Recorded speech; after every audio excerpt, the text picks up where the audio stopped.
Last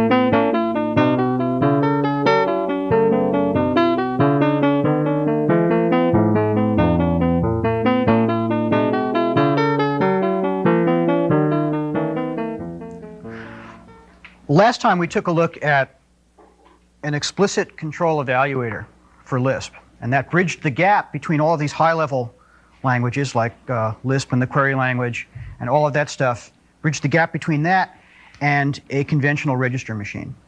And in fact, you can think of the explicit control evaluator either as, say, the code for a Lisp interpreter if you wanted to implement it in the assembly language of some conventional register transfer machine, or if you like, you can think of it as the microcode of some machine that's going to be specially designed to run Lisp. In either case, what we're doing is we're taking a machine that speaks some low-level language, and we're raising the machine to a high-level language like Lisp by writing an interpreter. So for instance, here conceptually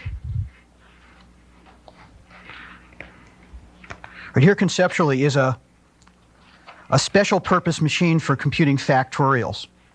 Right? Takes in 5 and puts out 120. And what this special purpose machine is actually a Lisp interpreter that's configured itself to run factorials because you fed into it a description of the factorial machine. Right? So that's what an interpreter is. It configures itself to emulate a machine whose description you read in. Now inside the Lisp interpreter, what's that? Well, that might be a general register language interpreter that configures itself to behave like a Lisp interpreter because you put in a whole bunch of instructions in register language. This is the explicit control evaluator. And then it also has some sort of library of primitive operators and Lisp operations and all sorts of things like that. That's the general strategy of interpretation. And the point is, what we're doing is we're writing an interpreter to raise the machine to the level of the programs that we want to write. Well, there's another strategy, a different one, which is compilation. Compilation's a little bit different. Here we might have produced a special purpose machine for computing factorials, starting with some sort of machine that speaks register language, except we're going to do a different strategy. We'll take our factorial program, we'll use that as the source code into a compiler. What the compiler will do is translate that factorial program into some register machine language.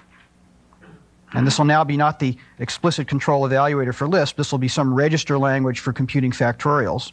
Right? So this is the translation of that.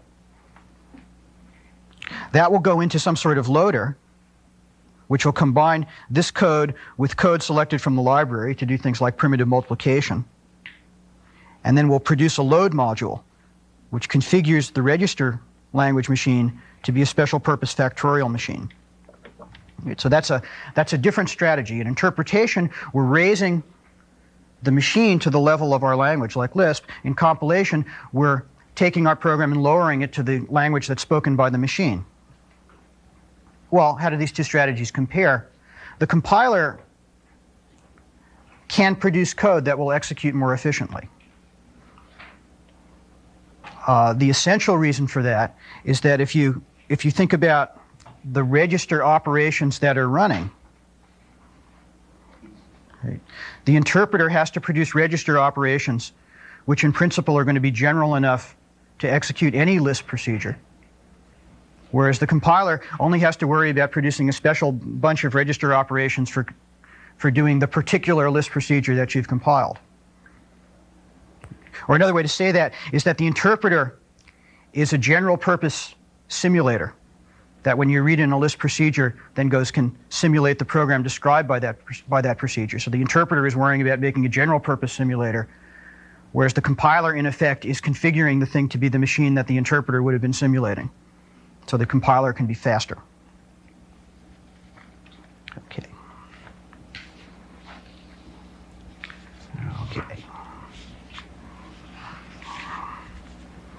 Okay, on the other hand, the interpreter is a nicer environment for debugging. And the reason for that is that we've got the source code actually there. We're interpreting it. That's what we're working with. And we also have the library around. See, the interpreter, the library sitting there as part of the interpreter. The compiler only pulls out from the library what it needs to run the program.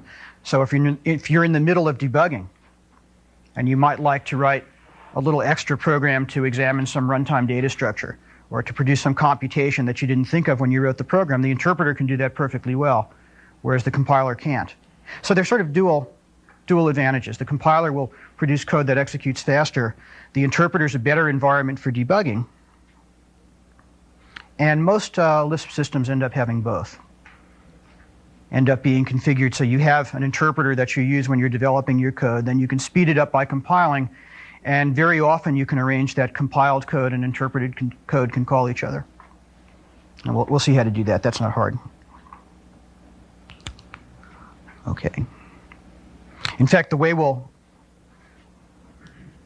in the compiler we're going to make, the way we'll arrange for compiled code and interpreted code to call each other is that we'll have the compiler use exactly the same register conventions as the interpreter. All right, well, the idea of a compiler is very much like the idea of an interpreter or evaluator. It's the same thing. So the evaluator walks over the code and performs some register operations. Right, that's what we did yesterday. Well, the compiler essentially would like to walk over the code and produce the register operations that the evaluator would have done were it evaluating the thing. Right, and that gives us a model for how to implement a zeroth-order compiler. Right, a very bad compiler, but essentially a compiler. A model for doing that is you just take the evaluator, you run it over the code, but instead of executing the actual operations, you just save them away. And that's your compiled code. So let me give you an example of that. Right, suppose we're going to compile, suppose we want to compile the expression f of x.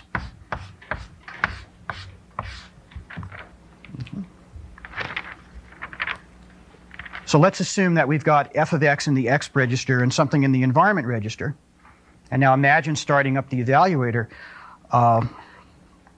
Well, it looks at the expression and it sees that it's an application.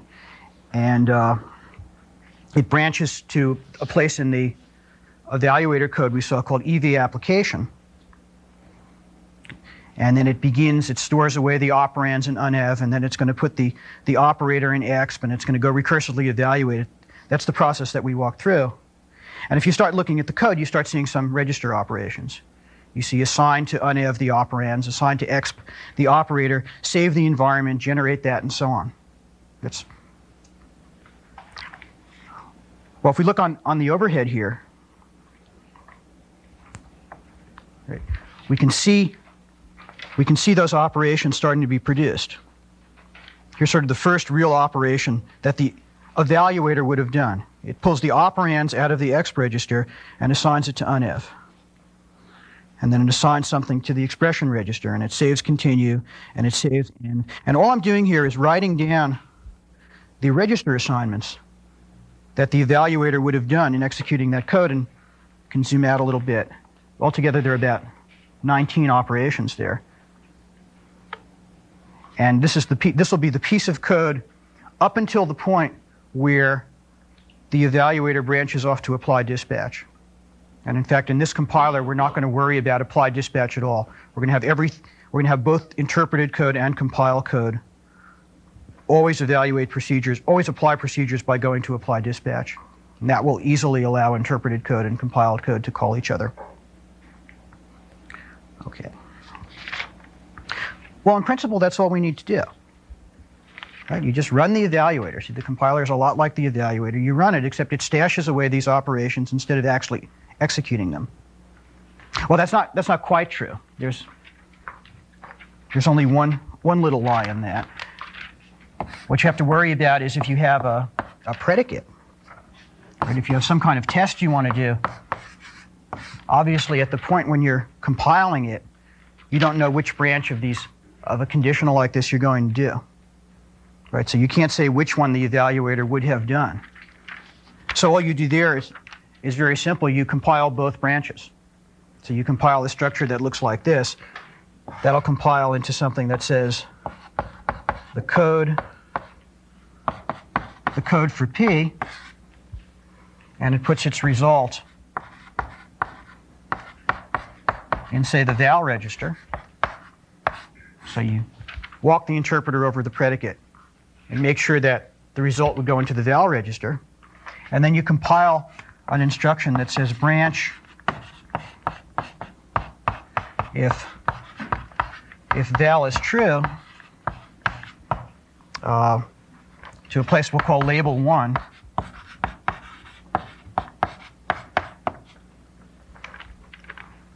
Then we'll put the code for B. So walk the interpreter over B, and then put in an instruction that says go to the next thing, whatever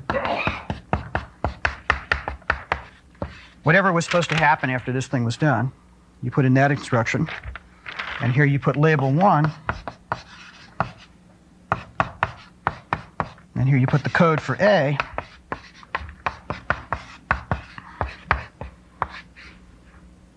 And you put go to next thing.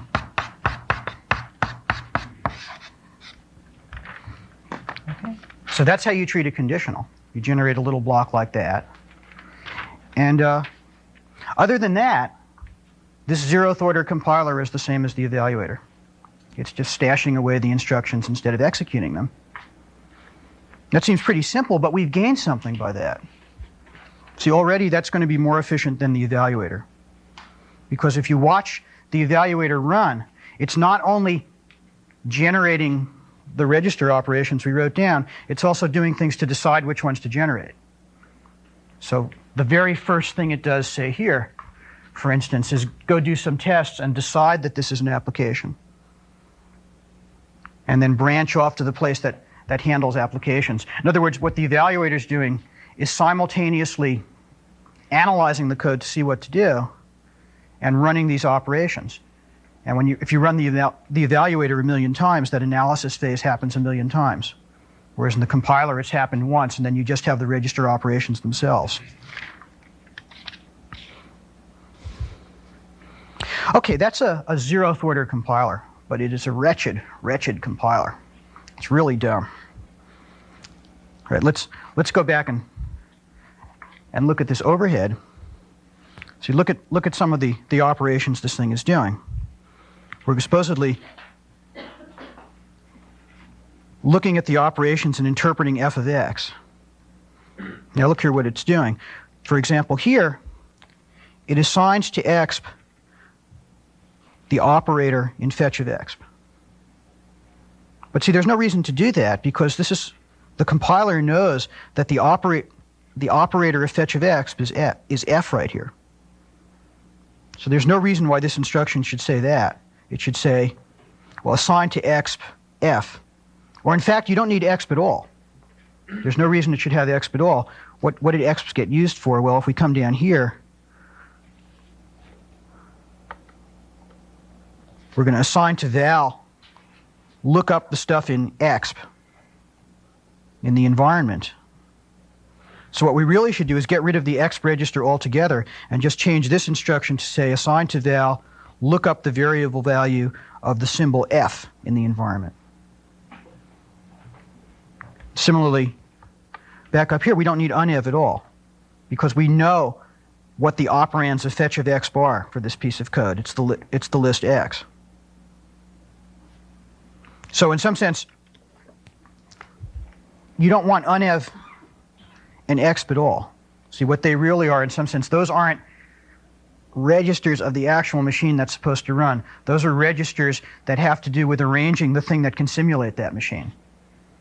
So they're always going to hold expressions which, from the compiler's point of view, are just constants, so can be put right into the code.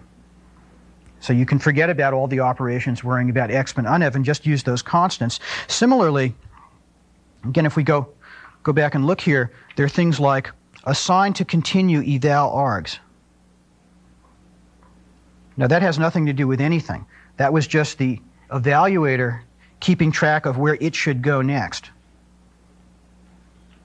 right? To evaluate the arguments in some in some application. But of course, that's irrelevant to the compiler because the analysis phase will have already done that. Right, so this is completely irrelevant. So a lot of these assignments to continue have not to do where the running machine is supposed to continue and keeping track of its state. It has to do with where the evaluator analysis should continue, and those are completely irrelevant, so we can get rid of them. Okay. All right. Okay. Okay, well, if we simply do that, make those kinds of optimizations, get rid of worrying about exp and unev, and get rid of these irrelevant register assignments to continue, then we can take this literal code, right, these sort of 19 instructions that the evaluator would have done, and then replace them. Let's look at the slide.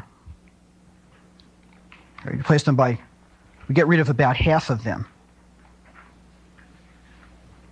Right, and again, this is just sort of filtering what the evaluator would have done by getting rid of the irrelevant stuff.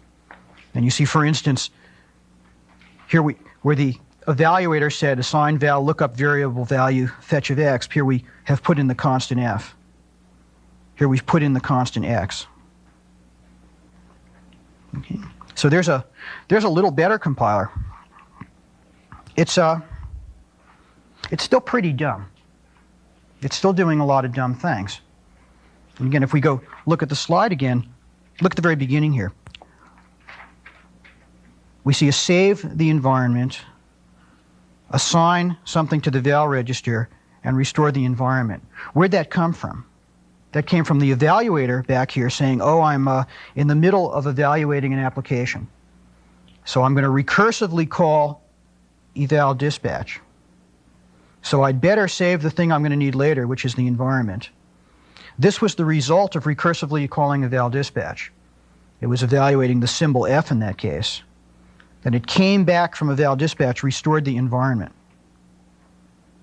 But in fact, the actual thing it ended up doing in the evaluation is not going to hurt the environment at all. So there's no reason to be saving the environment and restoring the environment here. All right, similarly, here I'm saving the argument list. That's a piece of the argument evaluation loop, saving the argument list. And here you restore it, but the actual thing that you ended up doing didn't trash the argument list. So there was no reason to save it. Okay. All right, so another way to say that is that the evaluator has to be maximally pessimistic, because as far from its point of view, it's just going off to evaluate something. So it better save what it's going to need later. But once you've done the analysis, the compiler is in a position to say, well, what actually did I need to save? And doesn't need to be as careful as the evaluator, because it knows what it actually needs. Well, in any case, if we do that and eliminate all those redundant saves and restores, then we can get it down to this. And you see there are actually only three instructions that we actually need, down from the initial 11 or so, or the initial 20 or so in the original one. Okay, and that's just saying, of those register operations, which ones did we actually need? Okay. All right. Let me just sort of summarize that in another way, just to show you in a little better picture. Here's a picture of starting. This is looking at all the saves and restores. All right, so here's the expression f of x, and then this traces through, on the bottom here, the various places in the evaluator that were passed when the evaluation happened. And then here you see arrows. Arrow down means a register saved. So the first thing that happened is the environment got saved. And over here, the environment got restored. And so they're all the pairs of stack operations. Now, if you go ahead and say, well, let's remember that that unev, for instance, is a completely useless register. And if we use the constant structure of the code, well, we don't need to save unif. We don't need unif at all. And then depending on how we set up the discipline of calling other things that apply, we may or may not need to save continue. So that's the first step I did. And then we can look and see what's actually needed. See, we didn't really need to save and or cross evaluating f, because it wouldn't trash it. So if we take advantage of that, then see, the evaluation of f here doesn't really need to worry about hurting env. And similarly, the evaluation of x here, when the evaluator did that, it said, oh, I'd better preserve the function register around that, because I might need it later, and I better preserve the argument list. Right, whereas the compiler is now in a position to know, well, we didn't really need to do those saves and restores. So in fact, all of the stack operations done by the evaluator turned out to be unnecessary or overly pessimistic, and the compiler's in a position to know that. Okay. Well, that's the basic idea. Right, we take the evaluator, we eliminate the things that you don't need that in some sense have nothing to do with the compiler at all, just the evaluator. And then you see which stack operations are unnecessary. And that's the basic structure of the compiler that's described in the book. Let me just show you how that example's a little bit too simple to see how you actually save a lot. Let's look at a little bit more complicated expression. We've got f of g of x and 1. And I'm not going to go through all the code. There's a fair pile of it. I think there's something like 16 pairs of register saves and restores as the evaluator walks through that. Here's a diagram of them. Right, so you see what's going on. You start out by, the evaluator says, oh, I'm about to do an application. I'll preserve the environment. I'll restore it here. Then I'm about to do the first operand. Here it recursively goes to the evaluator. The evaluator says, oh, this is an application. I'll save the environment, do the operator of that combination, restore it here. This restore matches that save, right, and so on. There's unev here, which turns out to be completely unnecessary. Continues getting bumped around here. The function register is getting saved across the first operand, across the operands. Right, all sorts of things are going on. But if you say, well, what of those really were the business of the compiler as opposed to the evaluator, you get rid of a whole bunch. And then on top of that, if you say things like the evaluation of f doesn't hurt the environment register, or simply looking up the symbol x, you don't have to protect the function register against that. Right, so you come down to just a couple of pairs here, and still you can do a little better. Look what's going on here with the environment register. The environment register comes along and says, oh, here's a combination. This evaluator, by the way, doesn't know anything about G. So here it says, I better save the environment register, because evaluating G might be some arbitrary piece of code that would trash it, and I'm going to need it later after this argument for doing the second argument. So that's why this one didn't go away, because the compiler made no assumptions about what G would do. On the other hand, if you look at what the second argument is, that's just looking up 1. That doesn't need this environment register. So there's no reason to save it. So in fact, you can get rid of that one too. And from this whole pile of register operations, if you simply do a little bit of reasoning like that, you get down to, I think, just 2 pairs of saves and restores. And those, in fact, could go away further if you knew something about G. Okay. All right, so again, the general idea is that the reason the compiler can be better is that the interpreter doesn't know what it's about to encounter. It has to be maximally pessimistic in saving things to protect itself. The compiler only has to deal with what actually had to be saved. And there are two reasons that something might not have to be saved. One is that what you're protecting it against, in fact, didn't trash the register, like it was just a variable lookup. And the other one is that the thing that you were saving it for might turn out not to actually need it. So those are the two basic pieces of knowledge that the compiler can take advantage of in making the code more efficient.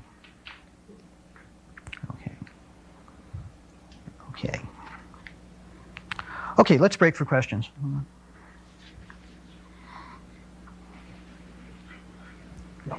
You kept saying that the uneval register or unev register didn't need to be used at all. Does that mean that you could just have a 6-register machine, or is that in these particular examples it didn't need to be used? For the compiler, you could generate code for the 6-register 5, right? Because the X goes away also. Assuming, yeah, you can get rid of both exp and unev, because see, those are data structures of the evaluator. Those are all things that would be constants from the point of view of the compiler. The only thing is this particular compiler is set up so that interpreted code and compiled code can coexist. So the way to think about it is maybe you build a chip, which is the evaluator, and what the compiler might do is generate code for that chip. It just wouldn't use two of the registers.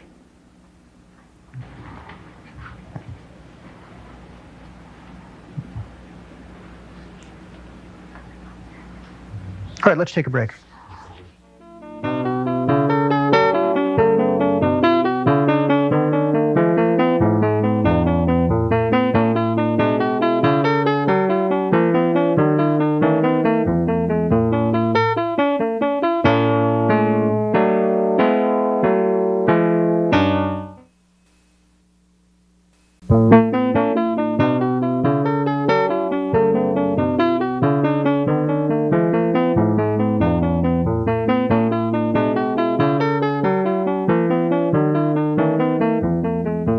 Just looked at what the compiler is supposed to do. Now let's very briefly look at how this gets accomplished. And I'm going to give no details. There's a giant pile of code in the book that gives all the details. But what I want to do is just show you the essential idea here. Worry about the details some other time. Let's imagine that we're compiling an expression that looks like there's some operator and there are two arguments.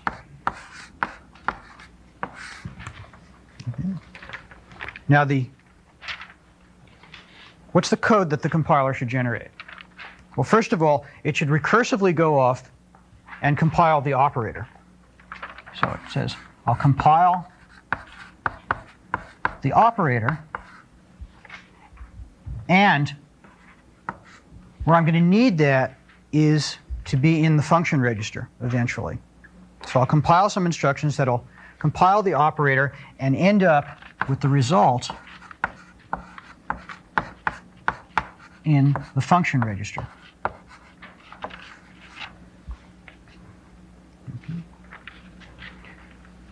The next thing it's going to do, another piece, is to say, well, I have to compile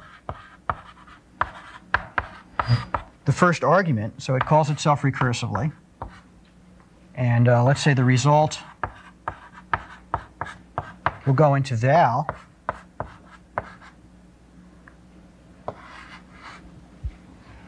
And then what it's going to need to do is start setting up the argument list.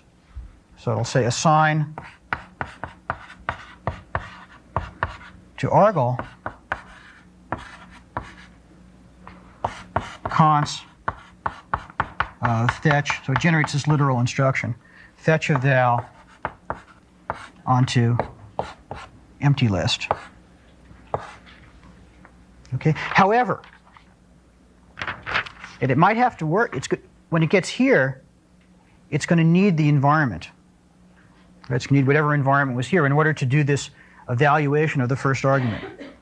So it has to ensure that the compilation of this operand, or it has to protect the function register against whatever might happen in the compilation of this operand.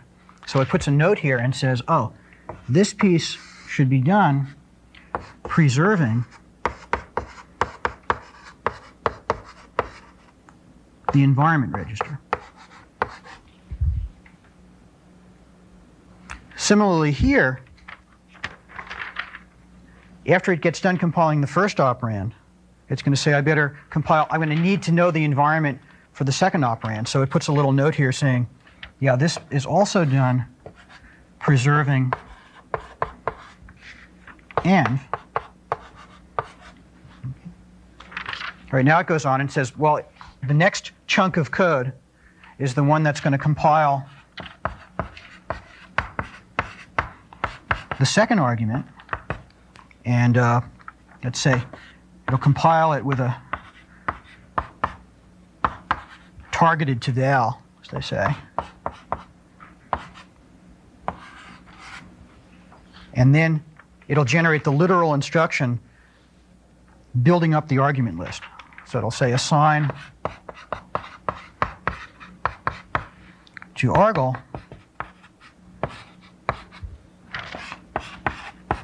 const of the new value it just got onto the old argument list.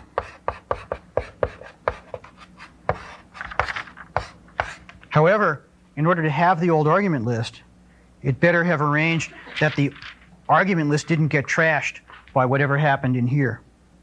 So it puts a little note here and says, oh, well, this has to be done preserving argle. Right now it's got the argument list set up,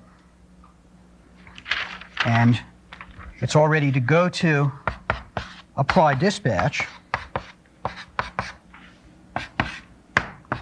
which generates this literal instruction. Because now it's got the arguments in argle and the operator in fun, but wait, it's only got the operator in fun if it had ensured that this block of code didn't trash what was in the function register. So it puts a little note here and says, oh yes, all this stuff here had better be done preserving the function register. Okay, so that's the little, so when it starts sticking, so basically what the compiler does is append a whole bunch of code sequences. See, what it's got in it is little primitive pieces of things, like how to look up a symbol, how to do a conditional. Those are all little pieces of things, and then it appends them together in this sort of discipline. So the basic means of combining things is to append two code sequences.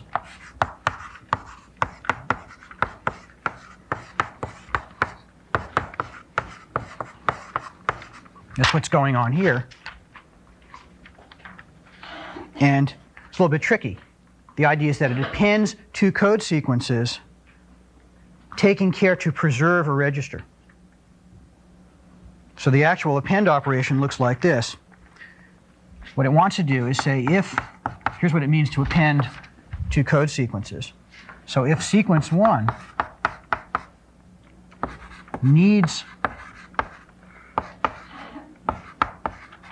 register, I should change this, append sequence 1 to sequence 2, preserving some register. Yeah. Let me say and, so it's clear that sequence 1 comes first. So if sequence 2 needs the register and sequence 1 modifies the register,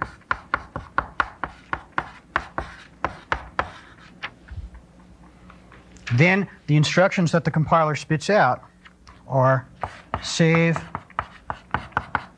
the register. Right, here's the code. You generate this code, save the register, and then you put out the recursively compiled stuff for sequence 1, and then you restore the register,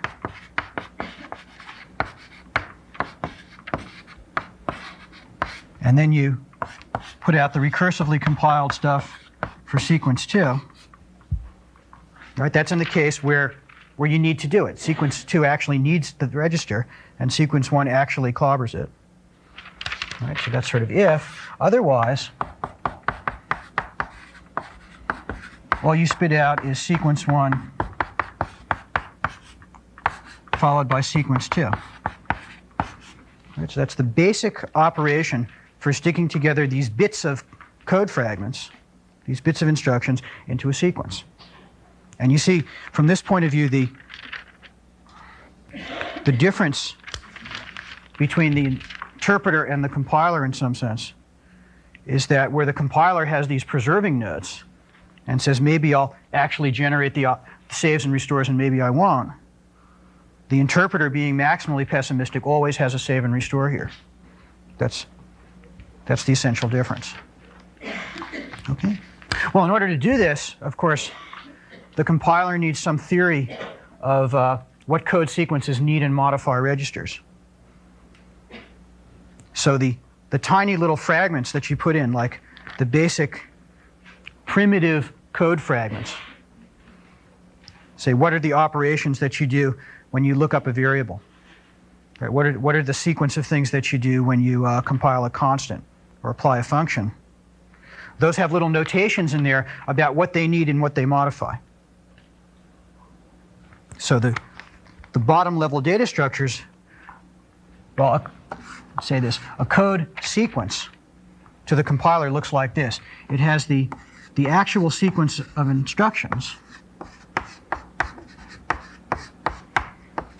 and then along with it, there's the set of registers modified,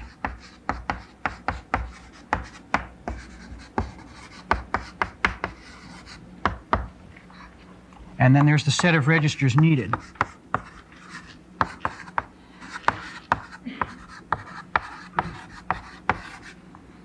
So that's the information the compiler has that it draws on in order to be able to do this operation. And where do those come from? Well, those come from, you might expect, for the very primitive ones, we're going to put them in by hand. And then when we combine two sequences, we'll figure out what these things should be. So, for example, a very primitive one, let's see, how about doing a register assignment? So a primitive sequence might say, oh, its code fragment, its code instruction is assigned to R1, fetch of R2. So this is an example. That might be an example of a sequence of instructions. And along with that, it'll say, oh, what I need to remember is that that modifies R1 and that it needs R2. Right, so when you're first building this compiler, you put in little fragments of stuff like that. And now, when it combines two sequences, right, if I'm going to combine, let's say, sequence 1 that modifies a bunch of registers M1 and needs a bunch of registers N1, and I'm going to combine that with sequence 2 that modifies a bunch of registers M2 and needs a bunch of registers N2, then, well, we can reason it out. The new code fragment, sequence 1 and followed by sequence 2, well, what's it going to modify? The things that it'll modify are the things that are modified either by sequence 1 or sequence 2. So the union of these two sets are what the new thing modifies. And then you say, well, what is this? What registers is it going to need? It's going to need the things that are, first of all, needed by sequence 1. So what it needs is sequence 1. And then, well, not quite all of the ones that are needed by sequence 2. What it needs are the ones that are needed by sequence 2 that have not been set up by sequence 1. So it's sort of the union of the things that sequence 2 needs minus the ones that sequence 1 modifies, because it worries about setting them up. Right, so there's the basic structure of the compiler. The way you do register optimizations is you have some strategies for what needs to be preserved. That depends on a data structure. Well, it depends on the operation of what it means to put things together, preserving something. That depends on knowing what registers are needed and modified by these code fragments. That depends on having little data structures which say a code sequence is the actual instructions, what they modify and what they need. That comes from, at the primitive level, building it in. And there's all, at the primitive level, it's going to be completely obvious what something needs and modifies, plus this particular way that says when I build up bigger ones, here's how I generate the new set of registers modified and the new set of registers needed. And that's the whole, well, I shouldn't say that's the whole thing. That's the whole thing except for about 30 pages of details in the book. But it is a perfectly usable rudimentary compiler. Let me kind of show you what it does. Suppose we start out with recursive factorial. And these slides are going to be much too small to read. I just want to flash through the code and show you about how much it is. Right, that starts out with, here's a first block of it, where it compiles a procedure entry and does a bunch of assignments. And this thing is basically up through the part where it sets up to do the predicate and test whether the predicate's true. The second part is what results from in the recursive call to fact of n minus 1. And this last part is coming back from that and then taking care of the constant case. So that's about how much code it would produce for factorial. We could make this compiler much, much better, of course. The main way we could make it better is to allow the compiler to make any assumptions at all about what happens when you call a procedure. So this compiler, for instance, doesn't even know, say, that multiplication is something that could be coded in line. Instead, it sets up this whole mechanism, goes to apply dispatch. That's a tremendous waste, because what you do every time you go to apply dispatch is you have to const up this argument list, because it's a very general thing you're going to. In any real compiler, of course, you're going to have registers for holding arguments, and you're going to start preserving and saving the way you use those registers, similar to the same strategy here. So that's probably the very main way that this particular compiler in the book could be fixed. There are other things like looking up variable values and making more efficient primitive operations and all sorts of things. Essentially, a good Lisp compiler can absorb an arbitrary amount of effort. And probably one of the reasons that Lisp is slow with compared to languages like Fortran is that if you look over history at the amount of effort that's gone into building Lisp compilers, it's nowhere near the amount of effort that's gone into Fortran compilers. And maybe that's something that'll change over the next couple of years. Okay, let's break.